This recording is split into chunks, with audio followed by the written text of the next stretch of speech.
smell that? Do you smell that? There's football in the air. Welcome to August the 1st and the official kickoff of the 2024 NFL season. You're along with us for the ride once again. The Third and Long podcast is on the air. My name is the incomparable Shane Harris. Above me is my beautiful baby Hope. To my left is the Doctor of Desire, Mr. Philip Perrins. And the top corner is the OG of the show, Mr. Oliver Butler Henderson. Gentlemen, one at a time, please, in a circle anti-clockwise. How excited are we for this football game tonight? Football! Not excited at all. Oh, grow up. What? Grow I up. would die on the hill. The preseason is pointless, and even more pointless is preseason is the Hall of Fame game. Baby. I don't care. Right, considering that you jumped off on the UFL and then you are not interested in Brit Ball and you aren't interested in preseason or the Hall of Fame game, mate, there is so much football. And in 4 years' time during the Olympics, we're going to have flag football as an Olympic event. That's going to be so huge. I watched Peyton Manning just talked about it with Ariel Ahware this week. I'll happily watch flag football at the Olympics, but nobody cares about the UFL. I do. Nobody cares. Yeah, Phil does. I'm gonna peacefully disagree on that one, but carry on. Brit Ball, I do actually keep up to date with. Newcastle Vikings. Just because I can't go to any of the games like you keep trying to get us to do, doesn't mean I don't care about it. Because Brit Ball's the biggest event. Why are you slagging the boy off? He's trying to team bond. He's trying to get us all together so we're more of a family. Just because you have more pressing commitments these days. And I've been saying for seasons that I don't think preseason's relevant. Doesn't mean I'll probably I'll probably be watching the highlights of the Niners games, but the amount that the starts actually play this time, there's no point. Yeah, especially the first two games, you don't get the starters play at all. It's like all practice squad and players that are fighting for their careers, isn't it? Well, I like that. Tammy. Because you get this is how Puka Nacua made his name. He was started week 1 in the LA Rams' first preseason game, and he broke all records last season for a rookie. So yeah, you might see another Puka Nacua. You might see a Malcolm Butler, who played for the Patriots, a cornerback, Super Bowl winning player. To be fair, all these players are undrafted. They undiscover these hidden gems. There's one player I remember being really impressed in preseason 2 seasons ago. He's gone on to show it, and that's Jordan Love. Yeah. And we will discuss later on in the show. As I said, I'm actually so excited for the game tonight. We get an hour pre-game as well, so it does feel like an authentic NFL Sunday experience. I even got tomorrow off. You know, and there is no Caleb Williams playing. I know that. I know CJ Stroud isn't likely to suit up. But I don't care, boys. It's organized NFL football. This is the first time since February that we get to see it. I am buzzing. We'll talk about it more in a minute, but there are some things we need to look out for tonight. But we'll talk about that in a minute. Shall we roll on with the news in 60? Yes, please. This is the news in 60. So as it says, this is the news in 60. And, well, this week starts off with a bang with the contract renewals for Tua and Jordan Love. Tua's deal is worth $212 million over the 4 years. I think that's an overpay, but never mind. 24 hours later, Green Bay Packers announced they have extended their QB, Jordan Love, to a 4-year deal worth $220 million, making him the highest paid player in the NFL. Also an overpay. We'll stay with the contract extensions going on with Chicago. They've extended wide receiver DJ Moore to a 4-year deal worth $110 million guaranteed. And one more contract extension going on was with the Patriots. They have not extended Matt Judon yet, but they extended Davon Godchaux to a 2-year deal worth $21 million. And also breaking today, I think it broke around about lunchtime UK time, the Tampa Bay Buccaneers have extended their star pass rusher Tristan Wirfs to a 5-year deal with $140 million, making him most expensive offensive lineman in the league. Running back Rashad Penny has announced his retirement from football after 6 years in the NFL, most of them playing his time up in the northwest of Seattle. I think you mean most of them on the treatment table. Okay, he was on Seattle's roster, on his paybooks. Madden have dropped their ratings this week with Dolphins Tyreek Hill, 49ers pair Christian McCaffrey and Trent Williams, and added today was Travis Kelce, all being added to the 99 club. Travis Kelce is 5th time in that 99 club, which is the most. Taylor will be pleased. Aye. Patriots pass rusher Christian Barmore has been diagnosed with blood clots, possibly going to miss the majority of the season because of it. Not only have we got Hall of Fame football tonight, but we had Good Morning Football returning back to our screens from their new LA home, and I absolutely love their new intro. Their updated intro is really cool. The NFL have announced. The NFL That's quite correct. All right, guys, let me finish. Come on. The NFL have announced their new onside kick rules with teams who are behind and in the fourth quarter only. This is the only time you can nominate or allowed to do it. And then finally, as I said earlier on, we do have some football tonight. I'm sure Baby Hope is looking forward to it more than the rest of us as we have the start of pre-season with the Hall of Fame game. That is this week's news. A hell of a lot. Yes, well played. Well played. That was the News in 60. I need to do that. I need to get one of them. So, can we start with the contract extensions? Because there's a few I'd like to talk about. Go for it. So I'm going to start with the DJ Moore one because this is what I have the most opinion on. Because I want to ask you boys, do you think this is WR1 money? Because I think it is. Well, he is the WR1 though, isn't he? Do you think he is? I don't think he's W1 worthy, but I do think he is he's a good wide receiver. But I don't think he's WR1 worthy money wise. I was doing a rookie draft the other day in a dynasty league, and I had pick 3 and pick 4. So pick 1 was Caleb Williams, pick 2 was Marvin Harrison Jr. So with pick 3 I took Jaden Daniels, and with pick 4 I took Malik Neighbors. And somebody said, oh, I'm surprised you took Malik Neighbors over Ruben Odunze. And I said, well, I think Malik Neighbors is nailed on to be WR1 in New York. I'm not sure. I think Ruben Odunze at the moment is probably WR3 in Chicago. Because I think he's got DJ Moore and Keenan Allen ahead of him. It's not a bad shout, but I don't disagree. My question is, it's kind of a WR1A, WR1B, and WR1C in Chicago.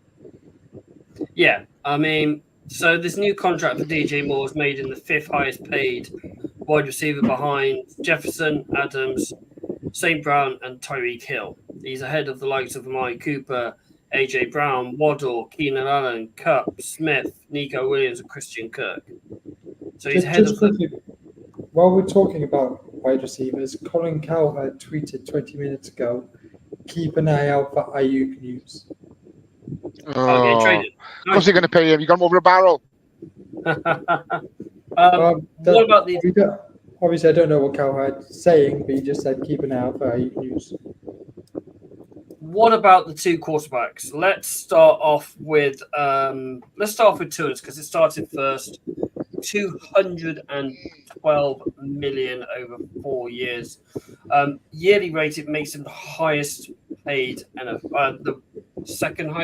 third highest paid NFL player behind Jordan Love and Joe Burrows. That's the market. We know my feelings on Jordan Love, on Tyreek Hill, so I'm going to step away and let you guys discuss on it. Let's start with Mr. Perrins first because he's got a thoughtful face on him. I was thinking about this when I was putting together my top 50 players list about Tua, because Tua is not a bad quarterback. Can we universally just, like, around the table now, just agree? He's not a bad quarterback. Yeah, I have no issue with him at all. Like, if we've got like the different tiers of like elite, great, good, serviceable, dog shit, get in the bin, he is very much in that good category, isn't he? Hold on. What's worse, gets in the bin or dog shit? Get in the bin. At least with dog shit. At least with dog shit. At least with dog shit, you can be part of a practice squad, like because you're just there just to throw the balls to the defense, or just like be there. Like get in the bin means your career's done. You need to go back and play Canadian ball, or go play in the XFL. Like, but. It is the market, and I think you said that already, isn't it, baby? About like, well, you know, if we look at all these quarterbacks that have recently got their, you know, their bank, we can literally trace it back to Deshaun Watson killing the market, because at least with Pat Mahomes, that was spread out across a 10-year deal, and he is very much worth the money that Kansas City are investing into it. Oh, gotcha. 100%. But Deshaun is not worth it, and because they've elevated that, that means you had other players at the time, like I know Russell Wilson was getting paid an obscene amount of money. Then it went on to Kirk Cousins at one point, and you know, Justin Herbert, Joe Burrow, Trevor Lawrence. It's all followed suit. And then when we talk about like Jordan Love as well, Tua is a good quarterback, but like in anything, whenever it's overinflated, it resets the market. So is he worth the money? No, but Miami think he is worth the money. And so that's great for Miami in the short, maybe midterm, probably more short than midterm. But it makes other quarterbacks around the league go, well, my contract's coming up next offseason. And if I, you know, because I mean, football players have egos. You have to have egos to play pro sports. And you know, I'm betting even like today, the Madden releases of like, you know, the players, you've got some players that are going to be properly kicking off, and we've seen it in the past, properly kick off about their ratings. And it's the same with like, you know, getting paid. You want to get paid your worth. That, I mean, all four of us around this table, we've all talked about wanting to get paid what we think our worth is in our own individual fields. So is Tua worth it? No. But there's very few quarterbacks that you would argue are worth that type of money. And it'd just be interesting to see what happens in the Bay next year. Personally, I think my worth is a packet of Space Raiders and a Fredo, but I digress. I was going to mention that the fact that like Tua's getting paid this money now. And same with Jordan Love. Jordan Love's reset the market. If he's worth this much, how much are they going to pay the second coming of Jesus Christ himself, Brock Purdy, in a Bay next year? That's going to be insane. That's going to be ridiculous, especially if he has another good season. As Ollie said last week, you've never seen someone like Mr. Irrelevant be pushed to the forefront of a franchise before, and they're going to back the Brinks truck up, and they're going to cover him in green bills, I expect. I was thinking about this the other day. Imagine this. Imagine there's no salary cap. Okay. How much do you think those top quarterbacks will be getting? Pat Mahomes would be on easy a bill over that 10-year period, isn't it? Like easy. Yeah, 100%. And so would probably the other quarterback in this draft that's not a rookie, or in this podcast who's not a rookie, LJ. Lamar. You could probably argue that Josh Allen is probably worth about $800 million to the Bills. You could probably argue that Joe Burrow is probably about the same. I'm just looking down the list now. Kirk Cousins would definitely think he's worth it. Aaron Rodgers would probably think he's still worth it. Dak Prescott definitely. I was going to say Dak Prescott definitely thinks he's up there. So just going back to the Tua deal. I was high on Tua going into the season. I'm coming round to Ollie's point of view, and I think it's overpayment, but also it's the markets. And also, I've always said, he's also made of glass. He's made of glass. Like the last 3 years, I know it's been, you know, talking to you guys and being more aware of like the league around us when we've been talking about it on Mondays and Thursdays. he's missed multiple games across those 3 years that we've been on the pod, me and Shane. And last season he was legitimately like Samuel L. Jackson in Unbreakable. He was literally Mr. Glass. Like he was every single hit. If you watched the Dolphins game or if you were watching Red Zone, you'd go, "Oh my God, Tua, get up, Tua, get up." Yeah, I know exactly. And it's like Cuba Gooding in Jerry Maguire. At the end where he gets by hit, the very end. "Oh, get up, Cuba," and it's the same with Tua. Like, Tua is a good quarterback.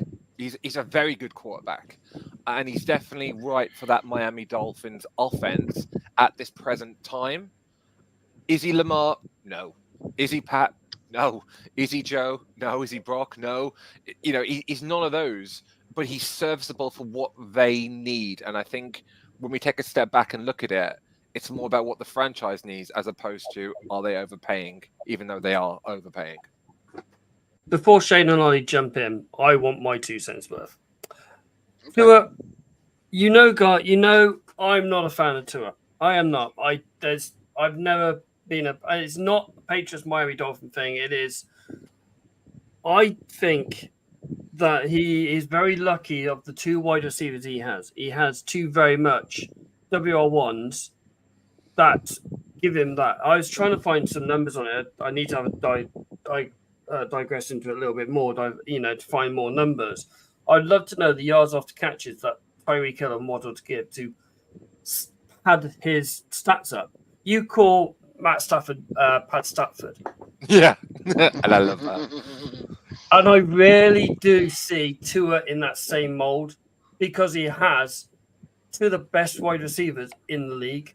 Yeah. I mean, we're going for our top 50 now, and we've all got Tua very, very high. I don't. I mean, he didn't even. Not Tua, sorry. I mean, Tyreek very, very high. Yeah. There you go. So that says a lot to me what it is about it. He's very lucky he's got. He's probably 20 million over what he's paid. And all it takes is another massive hit and he's out. Mm-hmm. And he could be done for a long, long time. And then they're screwed. And it's the same with Cincy and Joe Burrows. Shane had his hand up first. Sorry, Ollie. It's only very quickly, but that's all. I just got a quick something to say. You mentioned about Tua and the fact that he's got this big fat contract now, and the fact that he gets knocked down a lot. Let's put it that way. He's like a weeble, gets knocked down, but doesn't stay down. So I think, along with the Niners, I think the Dolphins Super Bowl window is closing, and I think maybe it's boom or bust this year for Mike McDaniel and Tua. I think it's go hard or go home this year, and I think they're going to go home. Baby Hope. So there's 2 things I want to talk about. First off, when was the last time the Dolphins won a playoff game? When's the last time Dolphins won a game in a cold climate? Yeah. So secondly, I was just looking at Tua's injury history. So he had that really bad injury at was he at Alabama? Yeah, he was Alabama. His hip injury, wasn't it? Yeah. He had 2 concussions in 4 days or whatever it was. Yeah. Because he got the concussion, then for some reason was allowed to play the following Thursday, then got another concussion. Yeah, that was sketchy. Which made him contemplate retirement. Yeah. And to be honest, I think he's still coming back from that. Agreed. So can I think time-wise he might get better, but as Shane said, it is probably boom or bust on this season. I'm going to interrupt very quickly. Ian Rappaport has reported about 15 minutes ago that Los Angeles Chargers quarterback Justin Herbert has been diagnosed with an injury to his plantar fascia in his right foot. Don't know what that is, where that is in his foot, but his right foot. And he's going to be in a boot for 2 weeks. It's the bone on the bottom of your foot. Okay. So he's broken that. He's going to be in a boot for 2 weeks, gradually work his way back. So yeah, that's literally been broken by Rap about 15 minutes ago. So not long after it came on air. Jordan Love. Who would like to take the lead on Jordan Love? Go on then, Shane. I will if nobody else fancies it. as we know, he sat behind Rodgers and he learned a lot. But this is only his first proper season that we've seen him. And don't get me wrong, that Packers offense is up and coming. They've got plenty of youngsters on the field, and it looks like one day they'll do something. One day they'll win a couple of playoff games. They may even win a Lombardi. But I think the Packers brass are protecting their investment for years to come. I mean, if they're hoping for the same consistency for the next 5, 6, 7 years, whatever, but they're paying for the future of the franchise and hoping that he repeats what he did last year. And the fact he's got a good cast around him, they drafted well. I genuinely think they did. The Packers ain't one of my favorite teams, and let's put it as it is. But I think he's going to be the face of the franchise for a long time. But I don't think he's worth that money. Highest paid QB in the league off the back of one season. Come on now. 22 games he's played. Yeah. Just quickly, if you look at the Packers' track record, I can't remember who they had before Favre, but I know he played for about 20 seasons. Then you had Favre, who played for 20 odd seasons. Then you have Aaron Rodgers, who played for getting up for 20 years at the Packers. So they have a record of sticking with the quarterback for a while. Longevity. It's always quarterback who hangs around, not the OC and head coach. It's always the quarterback. Yeah. So my point was 220 million in 5 years' time could look pretty good. Yeah, point, exactly. I know Phil said a couple of weeks ago about QBs having a specialist salary cap. Mm-hmm. Yeah. I've still not seen much more about that, so you've got a little bit more info on it. I'm guessing you understand. Yeah, so ever since it was initially brought that it was going to be talked at the owners' meeting for things to be introduced for, I believe the 26th or the 27th season, so not necessarily next season, but the season after, they were looking at having a separate salary cap for quarterbacks. And since it was kind of said that it was going to be discussed, it hasn't really gone much further, but that might just be how they're going to work out the logistics of it, because again, if you're going to have a separate $100 million salary cap for a quarterback, how's it going to look over the course? Is it going to be like the PSF with the Premier League in football? Is it going to be over a certain amount of years? Is there going to be a max contract in terms of guaranteed money, and how long you can have a quarterback under contract for that type of money? So I don't know how much more it was going to be looked into, but they're looking at various different possibilities of it. If anything, we'll probably find out mid next season, when the next owners meeting would be, or even midway through this season, possibly at the earliest. But I still think it's a possibility, and I think a lot of teams would probably go for it, but then that would reset every market, because if you take the quarterbacks out of, I mean, there was a breakdown that they put on Good Morning Football about how much salary cap does each quarterback take up in their prospective team, and you had some that was 25%, 12%, 10%, and you had Brock Purdy with 0.25%. It was so small. So it has to really think about, if you're going to take the quarterback out of that position, well, that just gives free range for the Dolphins, the Niners, the Steelers, not the Steelers spending, the Cowboys just overspending on any decent player or any half decent player. So that's a slippery slope in of itself, isn't it? 100%. But then when it goes from quarterbacks, what are other wide receivers going to say? We want the same. The running back market's dying, but they're going to say, 100%. What about us? Yeah, it's going to open a Pandora's box. It's a bad idea. It is. Yeah. I mean, I've just brought up your contract for the quarterbacks. Brock Purdy gets paid less than Josh Dobbs, Brandon Allen, and Tanner Mordisi. I'm guessing he's your rookie QB that you picked up. Oh no, he's been around for a couple of years now. It's hilarious. It really does. It's absolutely mad. So Tristan Wirfs has become the highest paid tackle in the league, the highest paid O-lineman in the league. I think this guy is very worth. We saw especially when Brady was playing in Tampa, how much they missed him when he wasn't there. And I think this is a very brilliant signing, because they've saved themselves a bit of space with Baker's deal. They've got a bit of money safe on that one, so they've gone and protected their quarterback, which I Shark really Barrow's like. gone as well. Yeah. I still What do you can't guys think of believe this? The Niners didn't pick him when they had the chance. They bloody traded it. Did they? Don't remember that. So we moved back one spot with Tampa. They took Tristan Wirfs. Everyone was like, Joe Staley's not retiring. And then Joe Staley retired. So we traded for 71, whatever his name is. Trent Williams. Whatever his name is. Oh my God. Come And on then now, we- broadcast journalists. And Right, then hang on. Let me clip this for Javon, it. then we 26 picked Javon, minutes. we picked Javon Kindle. Yeah. Are you sharing Baby Hope's idea list of this on Mr. P? Yeah, I mean, getting Kindle was absolutely ridiculous, but yeah, it's yeah, I couldn't say it better than baby. Like it's just yeah. I've always said it, right? And I'll say it again. College success does never translate to the pros. No. You know, everyone was so high on Bryce Young last year, and look what happened. I mean, yeah, he was in a dog shit team in Carolina, apart from Adam Thielen. I'm a big Adam Thielen fan. But I still think he's a yeah, good he's quarterback. been shit. Yeah.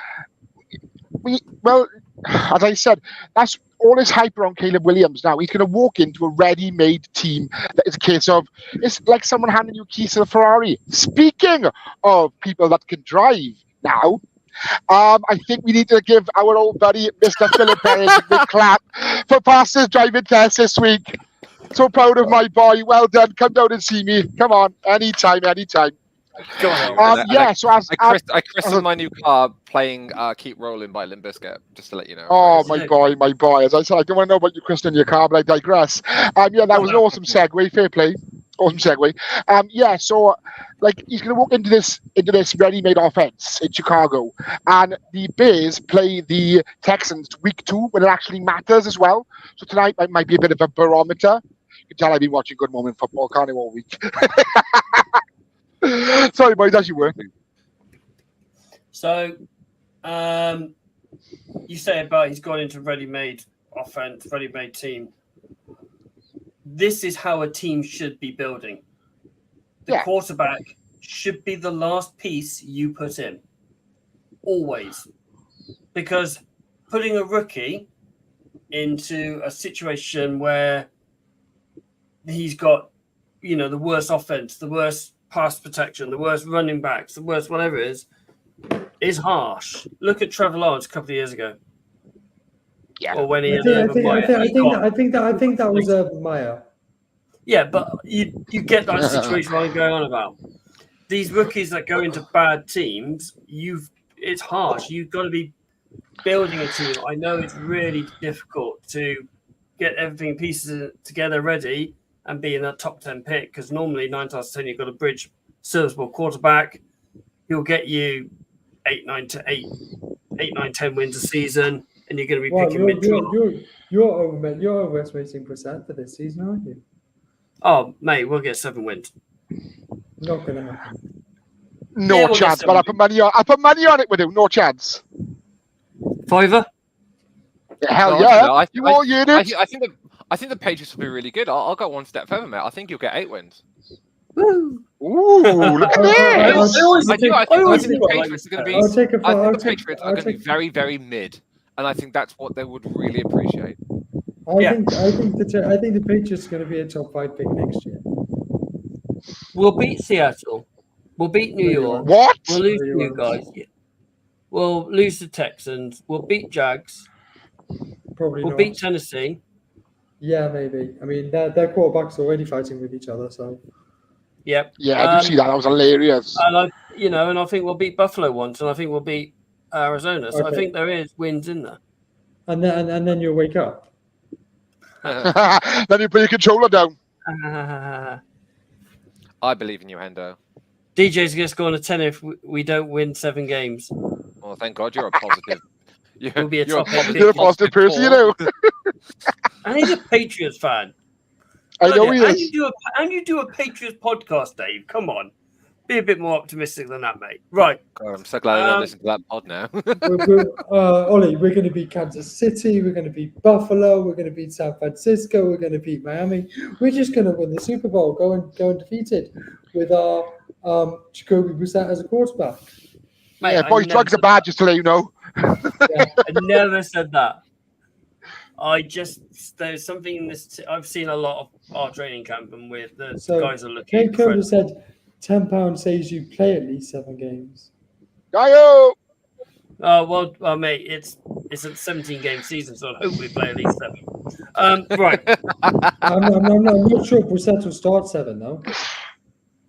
I don't think he will, but we'll get back to another day. Right, let's talk about Madden ratings now. Yay! Yeah, let's go, let's go. The NFL have been dropping, or not the NFL, EA Sports have been dropping their Madden ratings. As I said in the news, Travis Kelce's the breaking the records for the most 99 rating players of tight end. So he's now got 5. He's been in the 99 club. Tyreek Hill, completely deserved, same as Christian McCaffrey and Trent Williams, all being deserved getting into that 99 club, I think, as well. But we're going to look in another way. We said a bit earlier on that players always get angry about contracts and like their Madden ratings and things like that, going, "Oh, should be like that. We should be this." So we're going to go for them. 2 players each.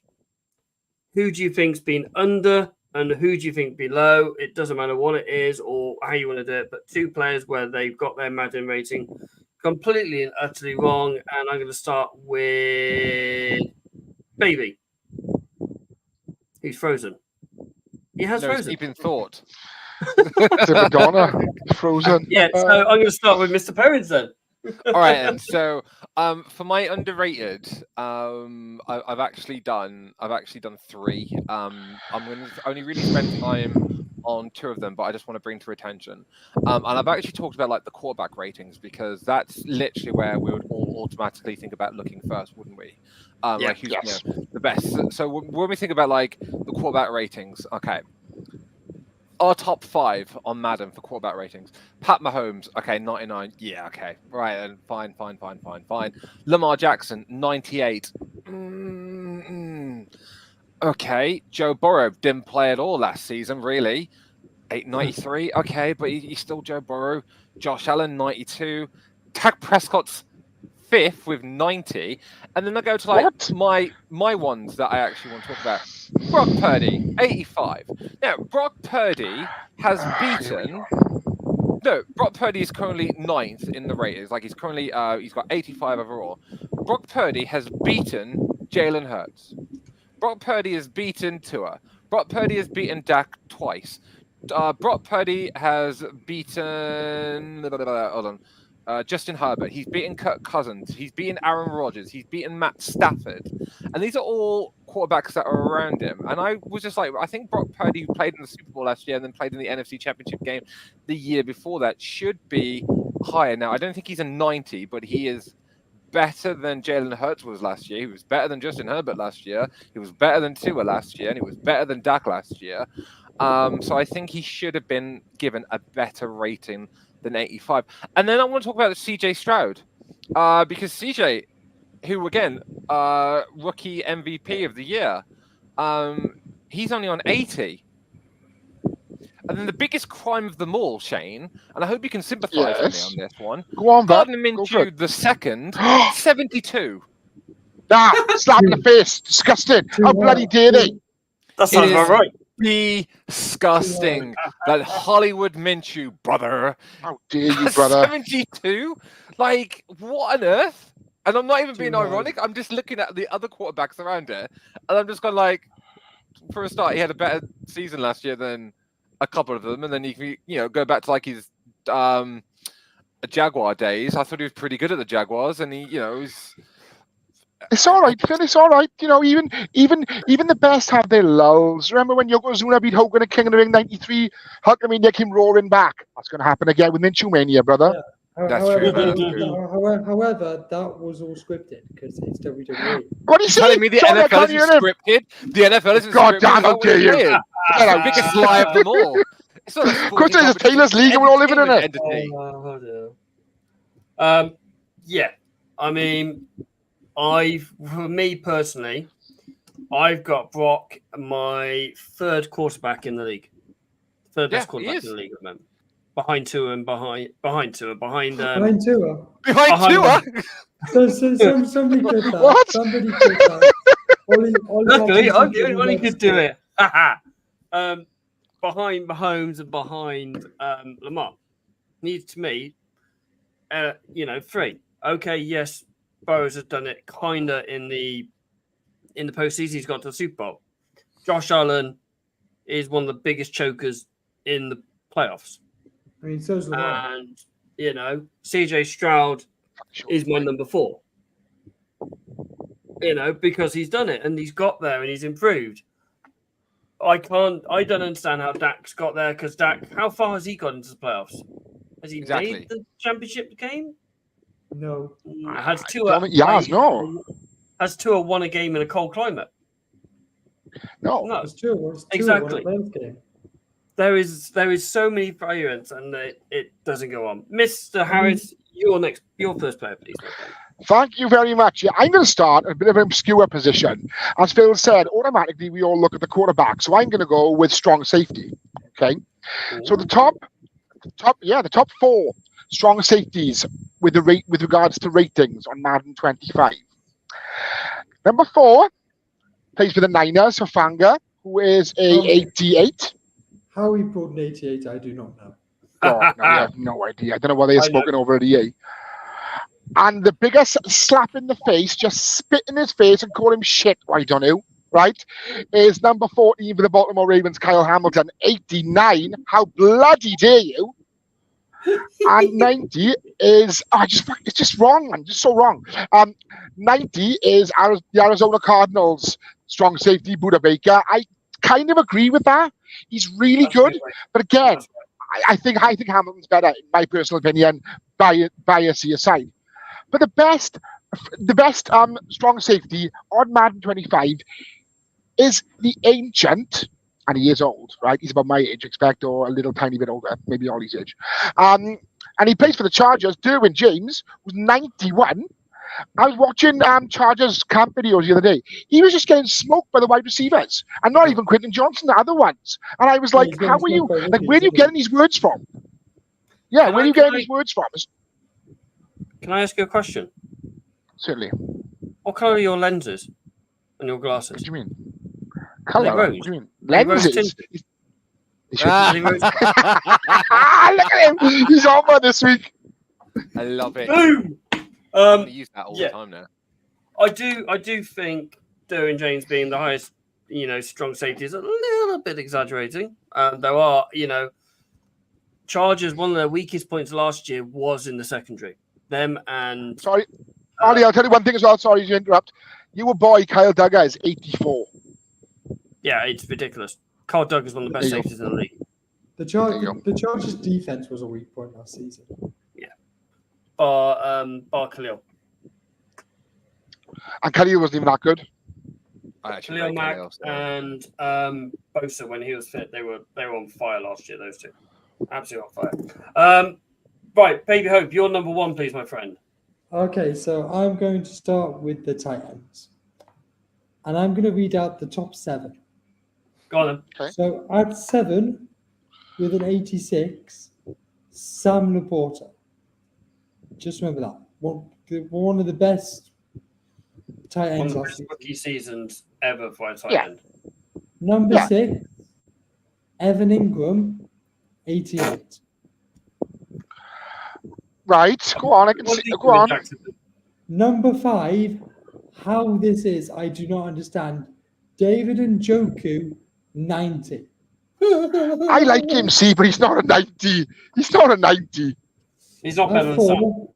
At 4, TJ Hawkinson, 91. I don't mind that. No, that's fair.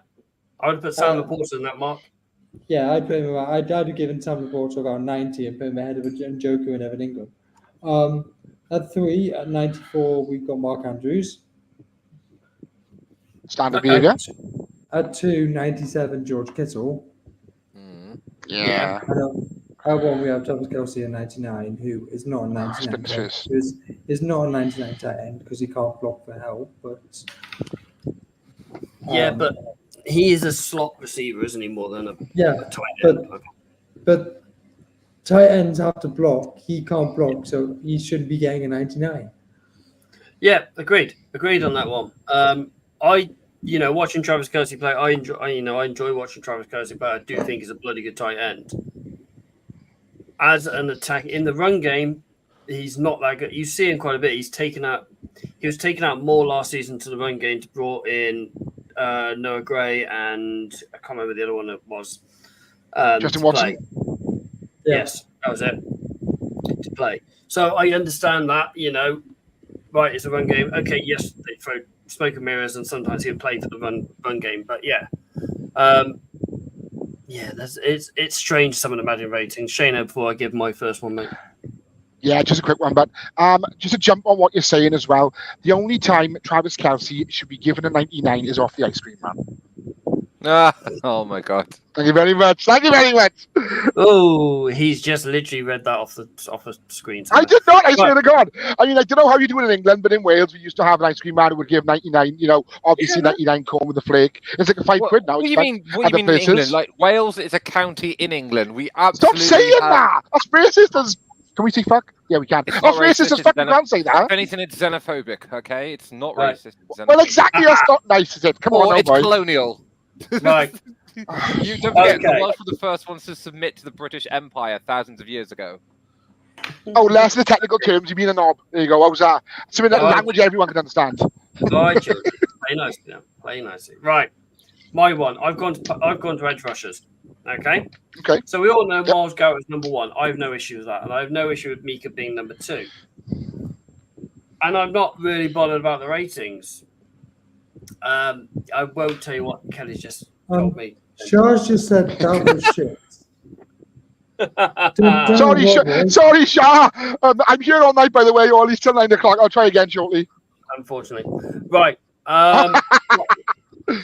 My issues is I don't have an issue with the positionings as per se. My issue is with their ratings.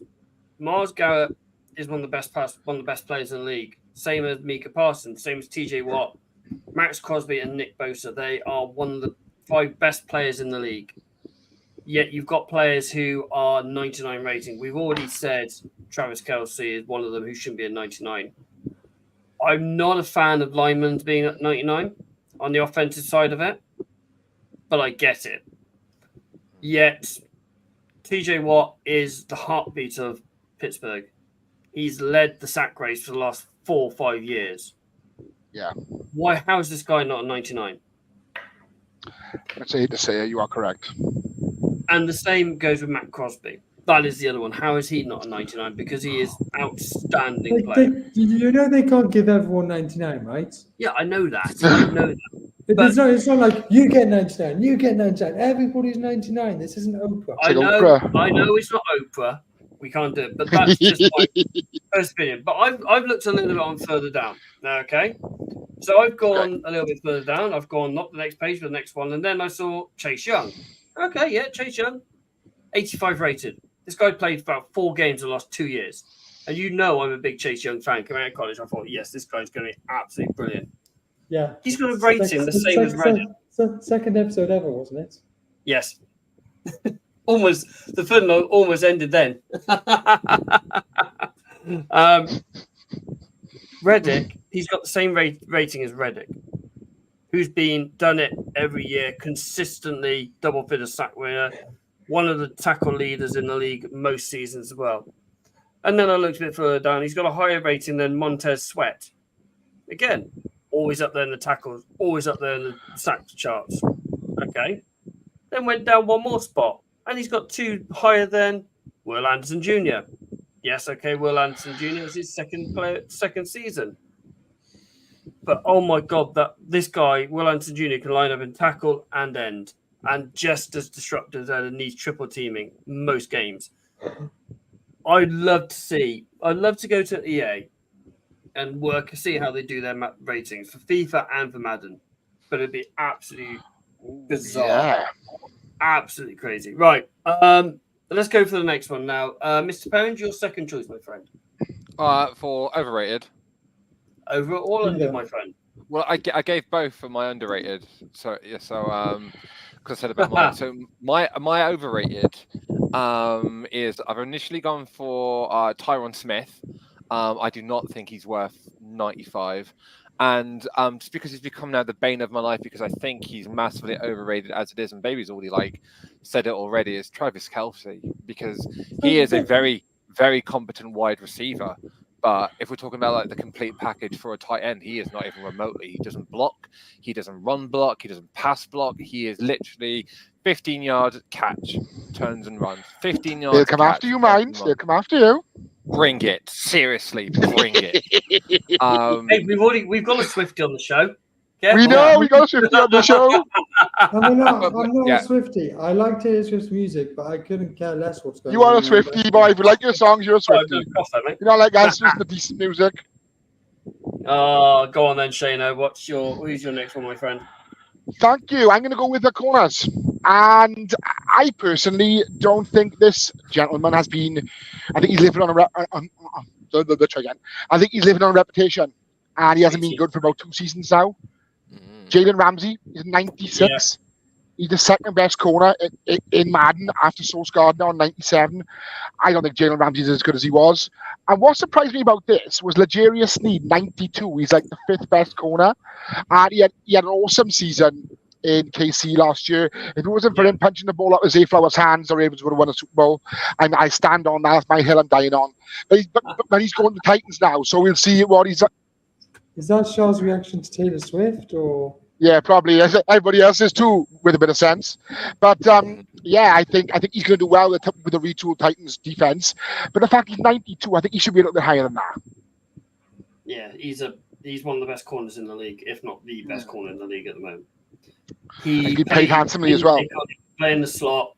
He's a bloody good corner. He can read routes. He jumps routes as well. I'm a massive fan of Sneed, and if he had stayed, I think Noah would have had him as his next jersey, to be fair, a Sneed jersey. But as all players, they move on. It happens. Talking about that, I would love the NFL to sell nameplates. Nameplates? So, on the back of jerseys, me and Kelly talk about this quite a bit.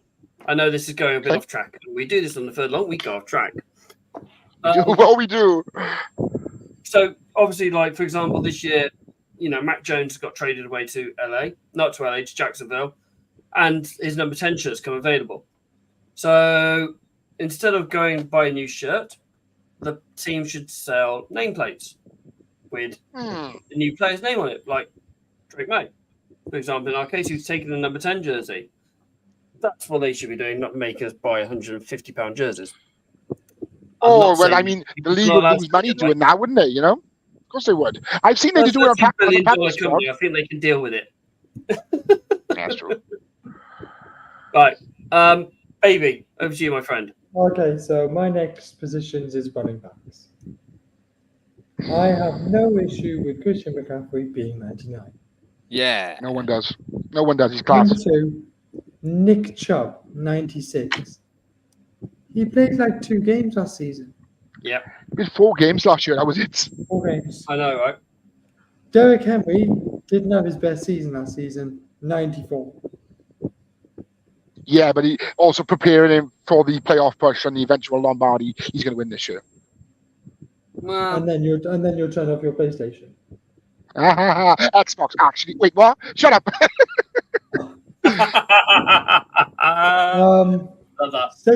Saquon 92. Again, I don't think he had his best season. Somehow, Joe Mixon has pulled a 91 out of somewhere. The 5th best running back in the league. So yeah, I'm going to jump on this as well because I've also gone running backs. Travis Etienne's at 6. I don't hate that. Josh Jacobs, 89. Yeah, he had a purple patch 2 seasons ago. But my main issue is at number 10, that Pacheco's 87, below Aaron Jones, below Josh Jacobs, and below Joe Mixon. This guy's played 2 seasons, won 2 Super Bowls, and is one of the best running backs in the league, in my opinion. He should be top 5. And he's always very angry at the ground. Yeah. And him, just like you lot, are best friends with a Welsh person, which is brilliant. Yeah. And have you seen the video of him talking to Reece Zammit? Yeah, it's lovely. It's lovely. Love that. I can imagine Reece Zammit saying to him, "What's that? But I can't hear you." You know, speaking all Welsh. That's awesome. I've also got running backs myself. As I said, I do agree Nick Chubb's overrated because of what happened and how many he missed. I think Jonathan Taylor's underrated. I don't think he's an 87. But my issue is with Jamar Gibbs. Okay, what a rookie season this guy had.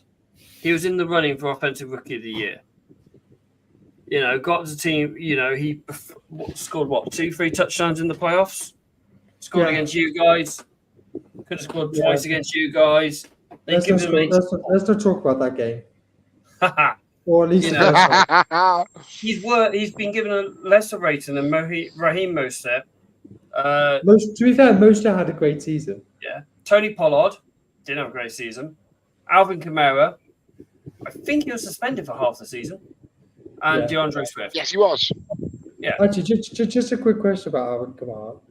I totally forgot he existed. And then I was walking past a guy in the Saints shirt and I clocked it and I was like, that's not a Breeze number. I looked at that was Alvin Kamara. And I was like, oh yeah, Alvin Kamara. He's a running back. Totally forgot he existed. So K-Code just come in saying CM Punk gave everyone a 99. Yes, he did. Yes, he did. They were ice cream bars, but yeah, close enough. Cheers, guys. Right. Shano, it was your turn this week for question of the week.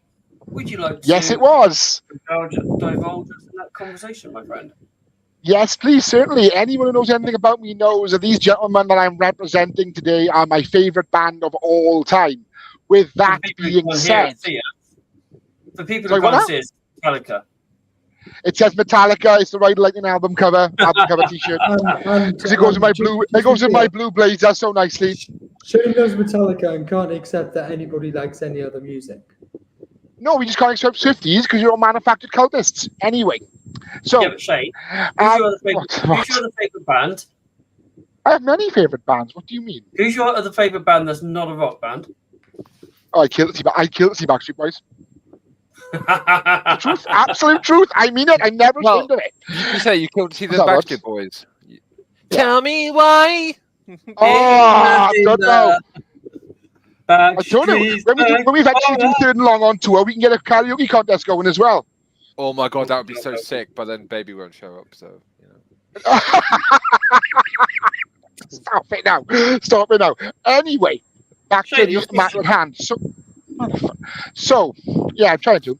My question of the week was, the Metallica song Enter Sandman was 33 years old this week, which is mental. Which college football team used that as the unofficial anthem? We had plenty of correct answers. Bear in mind, I know nothing about college football, but I've seen the clip, and it looks amazing. Gentlemen, Ollie, did you see who's right? Do you want to mention anyone's name? We had Ryan from Ryan's Lions. I've had a couple put onto the old TikTok as well. Luke was one of them. There was another guy on there as well. I can't remember his name on top of it. There's been loads of answers on our Twitter and our Facebook. Actually, to be fair, there's far too many answers, far too many people's name. But well done to all of you. Got it right. I don't think that I did see a wrong one answer, which was really nice. I will find a video and I will post it on there, and it is the one and only Mr. Harris. Virginia Tech? Virginia Tech. Yeah. There with conviction, my friends. There with conviction. Well done to all of those that answered that correctly. Charger said, no, Shane, you let the sign down. I am not angry, just disappointed. What side? What was this? Listen now, love, right? You know nothing about my work, right? I've let people down many times. This is just a small instance. He does with us weekly. I think she's talking about Backstreet Boys. Whoa, I have a minute now. I would camp out, right? There's no way to lie. I would camp out overnight to buy tickets to see two bands, these and Backstreet Boys, and I will never be ashamed of it. Yet you wouldn't go and see Foo Fighters if they're in your back garden. If they're in my back garden, I close the curtains and tell Dave to take the bins out. We'll have this argument. We always do. Yeah. Right. So tonight, as always, the NFL kick off their season of football, their playing game. So I read somewhere now it is only 1 week in 29 weeks that we don't have football. Oh. And it starts, as always, with the Hall of Fame game. Tonight is the Chicago Bears against the Texans. We already know that Caleb Williams isn't going to... It's the Chicago Bears reserves against the Houston Texans reserves. I don't even think it's that, mate. I think it's their thirds in some cases. But, as I said earlier on the show, they are going to be trying something new in the NFL tonight. They obviously are going to have the chain gang there and for visual effects, but they are now trying virtual reality. They are going to be using VAR and AI, and there's a chip in the ball, so they know where the actual yardage is, and as they make it. And I see Mr. Perry smiling and laughing away down in the corner there. Diverse. No, go on, keep going. No, carry on. No, please keep going. No, I want to know what he's laughing about now. I'm not going to carry on until he tells me what he's laughing about. I'm just looking forward to seeing what this punchline is. I've just got a smile on my face because I'm going, I want to see where this goes now. I don't know where it's going, mate. I'm just splurring words out, as I always do. We do that every week. It's how we roll, mate. It's how we roll. Is this the beginning of the end of the chain gang? Full stop. Are we going to lose it completely? Off on the pitch side. Yes, next season. Completely as long gone? as John Cena is still alive, we'll still have a chain gang. All right, that's all I'm saying. I think they will continue it, but more of a tradition. Yeah, if that makes sense. Like, I think as technology progresses and like the chips in the ball and like all these football stadiums now are like $1 billion and the multimedia, that they're not like like they were in the early 90s, 70s, 80s, things like that. But I think for the pure spectacle of it, I think they will still keep like the chain gang just for like reference for the on pitch referees. Whilst I think everything else might be still automated, because we saw during the Euros when they had like the automated offside rule, with the chips in the ball, still had linesmen. Like the technology is that advanced now that if these professional sports wanted it, there would be no referees or linesmen whatsoever, and they would just stop the ball, or there'd be like whatever incidents to actually stop games continue. But I think the chain gang's relevance will cease, but I still think they will have a position on the football field purely for referees. Shane? Phil, can I ask a question about your profession, please? Please try me. Thank you. So how long have you been using a whiteboard? I imagine you use a whiteboard and a pen?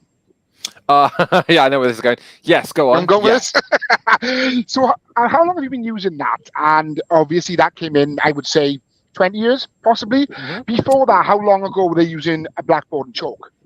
As you said, since the Victorian era. Go on. Yeah, exactly. So that was tradition. That was what they used when I was in school, many moons ago. And they probably evolved to whiteboard and pen. They probably evolved to whiteboard and pen. The point is, they could have done that at any time, but they used a blackboard and chalk as was tradition at the time. So I completely see what you're saying. I mean, just to add on to the 1910s, 1920s. But just to raise onto that point as well, is that I have 2 whiteboards in my class. Actually, that's a lie. I have 3 whiteboards in my classroom. 2 in my classroom, 1 in my studio. I have 2 smart boards in my classroom, 1 in my main classroom, 1 in my studio. I use the smart board all the time. I don't even use the whiteboard. It's just there. If that It makes was a sense. smart ass board, not a smart board, isn't it? Yeah, well, yeah. So I mean, it'd be kind of ironic if the media teacher didn't actually use the media that was around him for his own benefit, Good point. as opposed to when you see like some teachers that still use their whiteboards because they haven't necessarily moved along with the times, but it's more of what they're used to and what they actually are aware of and comfortable using. And I think because the NFL is still very much a tradition and they pride themselves on their history and tradition, I think the chain gang will remain, but like their relevance will be less and less, because their relevance is less and less, more or less now, when we think about it. Because for us, the television audience, when it is the Downs, well, you have the TV line that tells us where it is anyway, like how far it needs to go to anyway. And they would obviously know that in their ears when, like, their video assistants They showed or the referees on the tells them as well as that. So again, how relevant is the chain gang really in modern football, other than placing of the football for the referees for the next load of downs, or when it's really, really close with like a little bit of inches? Like, that's literally the only time they ever really, really get into it, isn't it? We're like, we need to see how far they've made. Have they made the down? And they bring literally the chain gang over. They measure the ball next to it. There's even like a load of cheers or a load of boos, blah blah blah blah. But like, the relevance now is very minimum, but it's tradition. What are we expecting to see tonight? Are we expecting to see a load of mistakes, a load of errors? Obviously, it's the first preseason. There's been scraps in bloody training camps or today, last couple of days. What are we tonight? A load of fourth-rate players run around the field for a bit. As you guessed, Baby Hope isn't a fan of preseason football, as he said several times tonight. But I'm as he even said, less the last 3 years that we've been on this show. I'm even less of a fan of the Hall of Fame game. I've seen lemons that are less bitter than Baby Hope. I see the point of preseason, but I don't see the point of the Hall of Fame game. One thing I will say about being a proud Welshman is I'm going to keep an eye out for Tyson Bagnet, because he's got a connection to Wales. I think his grandparents are Welsh, and he's got Welsh words on his chest. I read it somewhere, or saw it somewhere. Yeah, and he's basically like quite so. As you can see, we are slowly, very slowly, infiltrating ourselves into the league. So yeah, I'm going to be watching out for him. Probably Gareth Bale's world's best sportsman ever. By Gareth Bale. 100%, but 100%. Well, let's put it this way: this guy, he played 2 or 3 games last season. He won a game last season. He is a good quarterback. We see what he can do. You're joking, right? He is a good quarterback. He's a serviceable backup. He's a serviceable backup. Aidan O'Connell won a game last season. Doesn't mean he's a good quarterback. Aidan O'Connell is a good quarterback. He's going to beat Gardner Minshew to the starting. You know that. Yeah, for God, now I'll definitely put money on it with you. A minute now. I knew they were going to bite. This is why I led it all up. I led it all up, knowing that you'd react like that, and I knew I could lead that to those two. It's like chucking a bit of chum in a piranha tank. You meant you slander Hollywood Gardner Minshew. How bloody dare you? But what I'm saying, what I like to see is, not necessarily the Roma Duzes, the Caleb Williams, and whoever the. Well, you're definitely not going to see any of them tonight. I know not necessarily those rookies, but the ones that they picked up in the 4th, the 5th, the 6th, 7th, the later round ones. The undrafted ones are going. Like we're going to see Sam Hartman play for Washington next week when they kick off their preseason. I'm a fan of him from Notre Dame. I think he's a bloody good quarterback. You're going to see him next week without a problem at all. You're not going to see the likes of Daniels and Drake and all that lot play this much. So it's nice to see the ones who are undrafted. Joe Milton? Yeah. The ones who are undrafted, the ones who are later round picks are going to go, right, hang on. They're staking a claim for their future now. They really do play for their future. This is why I love the preseason, because like I said earlier on, Puka Nacua played his way into the team. Same as his teammate, I can't think of his name now. Otherwise, Kyron Williams. Kyron Williams. Kyron Williams is another one. The later round ones that play themselves into that roster. We see it on Hard Knocks every week, every year when they do it. This guy. I'm looking forward to that starting. Yeah, it starts this week. Rodrigo. Oh, Rodrigo. We love Rodrigo. Yeah. 2 years. Was it 2 years ago for the Lions? Yeah. 2 years ago. He was a 5th round pick. He started off as a 3rd stringer. and by the end of pre-season, he was a starter. Rodrigo. This is the route that we like to go. This is what I like seeing. People like this going up. Before we move on, before we say goodnight to the show. What's Rodrigo's real name? It is What's his name? Rodrigo Blankenship. It's Rodriguez. We're not talking about Blankenship. It's Rodriguez. Okay. It's something Rodriguez. But they all call him Rodrigo because that's what they thought his name was. The Detroit linebacker. Yeah. Right. Kicker. Quickly before we go tonight, around the room, score predictions around the room. Ooh, okay. Shane, go on then. I'm going to go 28-14 Texans. Okay. 24, Baby Hope. 24-13 Bears. Parents? What's the date today? 1st of August. I'm going to go with... Dynamic. What is it? Don't matter, not important. 8-24 to the Texans. I'm going to double down with Baby Hope. Bears win 24-21. Mate, the Bears ain't won shit since '85. I know. Well, you saw that thing I put on the pod's Facebook page. Robert Downey Jr. has been Iron Man, and now he's Dr. Doom, and in that big time span, the Bears have only won one playoff game. It's true. It's absolutely true.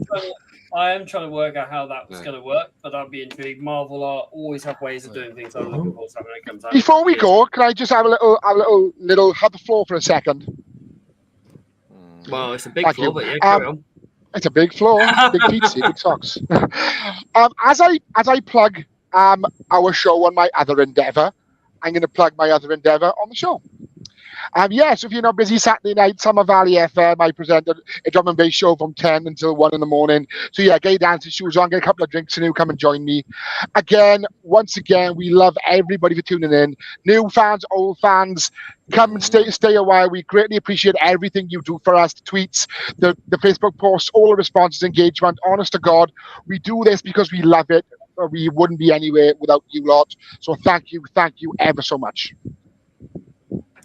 Yeah, completely. We completely agree with what Shane says. You help us, you make our show, especially when we go live. I do have to do quite a bit more editing nowadays, and there's more people getting involved. So it makes actual sense on the radio, on your listening devices. Hey, we're here there for that. Right. Okay, as always, this will be on your listening devices on Spotify, Amazon, Google, Apple, wherever you get your podcasts from. We are on there now. So download, give us a listen, give us a like, give us a follow, all that. Same as on Spotify. Myself and Shano are on TikTok as well, so give us a like, give us a follow on that. It helps. Stop telling people that. On Facebook, we're on pretty much every social media you can do. We do social. So until next week, ladies and gentlemen, have a wonderful week and stay safe all.